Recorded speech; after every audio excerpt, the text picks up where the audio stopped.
కాళోజీ కవిత భావుకత.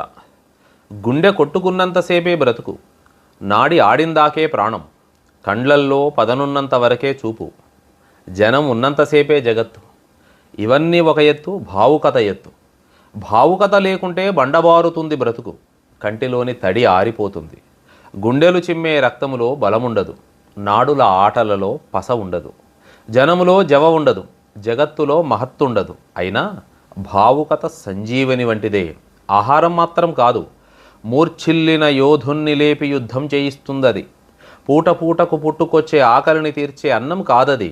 గుండె కొట్టుకునేందుకు ఆహారం, నాడులు ఆడేందుకు ఆహారం, కండలు బలిసేందుకు ఆహారం, రెప్పలు కదిలేందుకు ఆహారం, జనం బ్రతుక్కి ఆహారం, జగత్తు గతికి ఆహారం.